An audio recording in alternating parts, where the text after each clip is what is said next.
আসসালামু আলাইকুম। তো পাখি ইউটিউব চ্যানেলে সবাইকে স্বাগতম। চলে আসলাম নতুন আরেকটা ব্লগ নিয়ে। তো সবার কাছে অনুরোধ রইল আজকে পুরো ভিডিওটা আপনারা দেখবেন, কারণ অনেক কিছু আপনাদের সাথে শেয়ার করার আছে। ওই জন্য আপনাদের কাছে বলা হলো, অনুরোধ করা হলো যেন আপনারা আমার পুরো ভিডিওটা দেখবেন। আর যারা দেখতে ইচ্ছা তারা তো দেখবেই, অবশ্যই দেখবে। আর যারা ইচ্ছা না তারা স্কিপ করে দিতে পারেন। তো আমি অনেক করে অনুরোধ করলাম। তো আজকে আমি কী কাজকাম করতেছি ওইটাই আপনাদের সাথে শেয়ার করবো। তো সকালবেলা ঘুমে থেকে ওঠার পরে ছেলেদের স্কুলে পাঠিয়ে দিছি। স্কুলে পাঠায় রুমে তো অনেকগুলি কাপড় চোপড় আগুছানো ছিল। আর কালকে তো দেখছিলেন কাপড় চোপড় ধুইছিলাম। তো ধোয়ার পরে তো ওই কাপড় চোপড় ছিল, তারপরে ঘরের ভিতরে বৃষ্টির ভিতরে কাপড় চোপড় মিলিয়ে রাখছিলাম। ওই কাপড় চোপড়গুলি এখন সব ভাঁজ করে নেব। আর আজকে হলো আমার মানে ভাইয়ের ছেলের জন্য গাড়ি কিনতে যাব। আর বৃষ্টির ভিতরে আপনার ভাইয়া কত কষ্ট করে, মানে বাসা ভাড়া দিয়ে আমরা খাই দেখা মনে করলেন ভাড়াটাদের জন্য আমাদের অনেক কষ্ট করতে হয়। আপনাদের ভাইয়া তো ওদিনকার ডিরেক্ট পরিষ্কার করে দিছে। আজকে আবার বৃষ্টিতে ভিজে ভিজে কী কাজ করলো ওটা শেয়ার করব। তারপর কী রান্না করলাম ওটাও শেয়ার করব।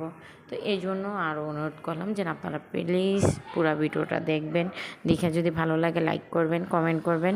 আর যাদের সাপোর্ট দরকার তারা আমাকে কমেন্ট করে বলবেন যে আমাদের সাপোর্ট দরকার, আপনারা আমাকে সাপোর্ট করবেন। আমি সত্যি সত্যি তাদের যে সাপোর্ট করব। আর কমেন্টও করে আসবো, লাইকও করে আসবো, ঠিক আছে?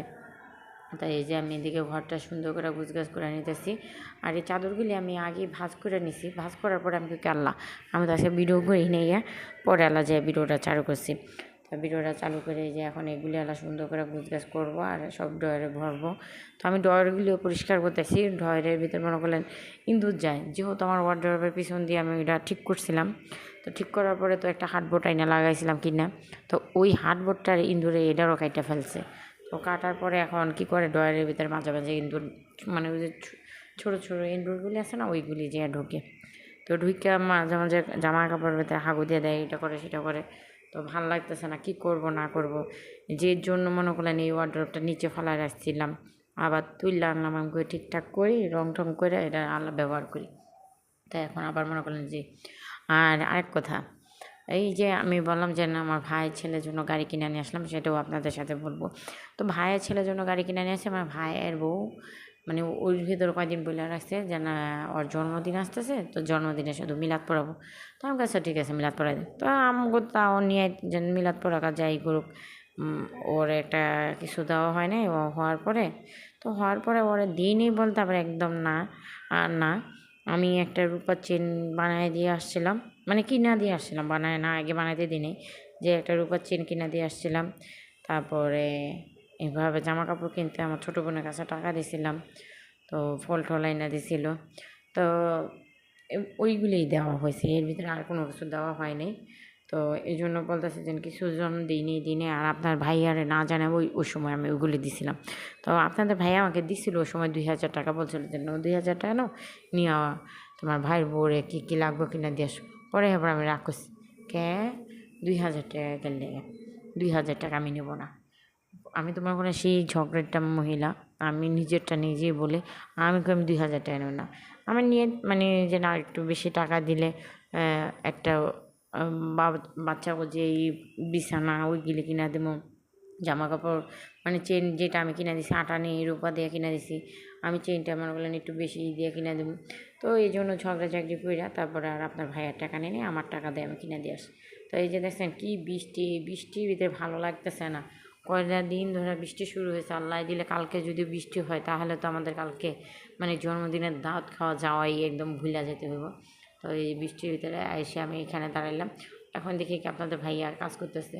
তো এই যে ইটাগুলি ছাড়াই দিয়েছে। আর একটু বৃষ্টি হলে মনে করলেন ড্রেন ভরে যায়। ড্রেন তো আর আমাদের এদিকে পরিষ্কার করে না, কারণ আমরা তো মনে করলেন এরকম একটা জায়গার ভিতরে থাকি যা বলার বাহিরে। নারায়ণগঞ্জ টাউনের ভিতরে থাকলে কী হবে, মানে যে ভাগ করা, মনে করলেন কী জানি বলে এইগুলি, আমার পেটে আছে মুখে নেই। এই জন্য মনে করলেন আমাদের এদিকে ড্রেনও পরিষ্কার করে না, সহজে কিছুই করে না। রাস্তাঘাটের ভিতরে মনে করলেন ঠিকঠাক করতেও চায় না।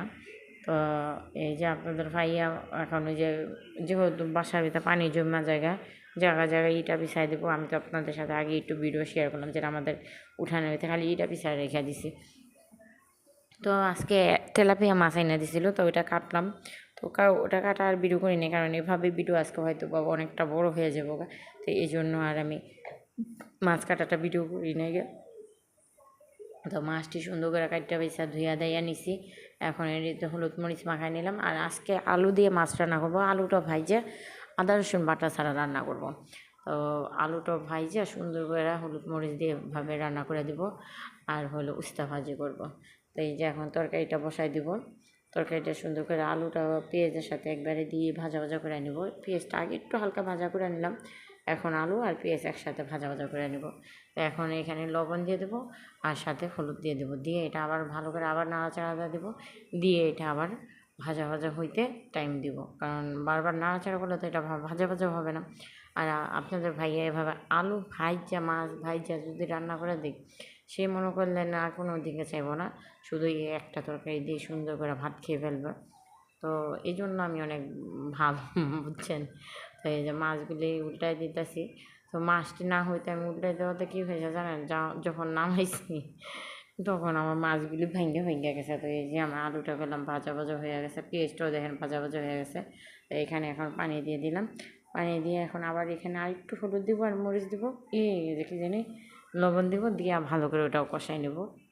আর এই যেদিকে ভাজিটা বসাই দিলাম পেঁয়াজ কাঁচামরিচ দিয়ে, আর ভাজিতে একটু লবণ দিয়ে দিয়েছিলাম।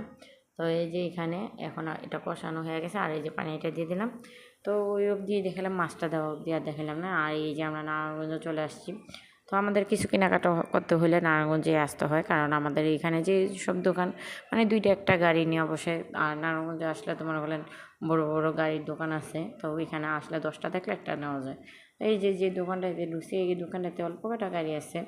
তাও দেখলাম এই যে গাড়িটা দেখে দামাদামি করলাম, দামাদামিতে বনে নিয়ে গেছে। ওই দোকান থেকে বাইরে আবার চলে আসছি আরেক দোকানে। তো আপনাদের ভাইয়ারা বললাম তুমি ভিতরে যাও, আমি বাইরে দাঁড়াই, কারণ আমি জুতা পরে আসছি, ওটা আবার খুলবো আবার পরবো, আমার ভালো লাগবে না। আর জুতা পরে আবার গেলে ওরা যদি কিছু বলে, এই জন্য আরও গেলাম না, আমি বাইরে দাঁড়ায় রইলাম। তো আপনাদের ভাইয়া গাড়ি দেখতেছে। তো আমি বলতেছি যে এই গাড়িটাই না, এইগুলি আমাদের বাসায় আছে, কারণ আমি ওই গাড়ির ভিতরে বসি, তা ওই গাড়ি কিছু হয় না, বড় মেশো যেভাবে খুশি এভাবে বসতে পারে। পরে স্যারেরাও বলতেছে যে এটা 60 কেজি ওয়েট নিতে পারে, এই করতে পারে সেই করতে পারে। তো দামাদামি কইরা তারপরে এই গাড়িটাই এখন নিয়ে নেবো, কারণ আর বেশি দূর ঘুরবো না। আমি ভুলেই গেছি যে আমি ঘুরবো না, দুইটা কিংবা একটা দোকান দেখবো, দেখে গাড়ি নিয়ে চলে এসে পড়বো। তো এই যে দামাদামি করতেই আছে, আপনাদের ভাই এটা কম করে এটা কম করে, ওইটা বলে এটা বলে। পরে আমি বলতেছি যে না, পিঙ্ক কালারই নেবো, কারণ আমার এই কালারটা ভালো লাগে। হ্যাঁ, আকাশি কালারও ভালো লাগে, কিন্তু গাড়ির ভিতরে আমার পিঙ্ক কালার লাল কালার এইসবই ভালো লাগে। আর ওই যে দেখেন ওর দোকানের কর্মচারীরা কীভাবে দুষ্টামি করতেছে। আর আপনাদের ভাইয়া গেছে বিল দিতে, বিল দিয়ে এখন গাড়ি নিয়ে চলে আসে পড়বো। তো ছেলের কাছে টাকা ভাঙতি নেই, তো টাকা ভাঙতি করতে চলে আসে। তো আমাদের ভিডিওটা আজকের মতো আমি পর্যন্ত, আল্লাহ হাফেজ।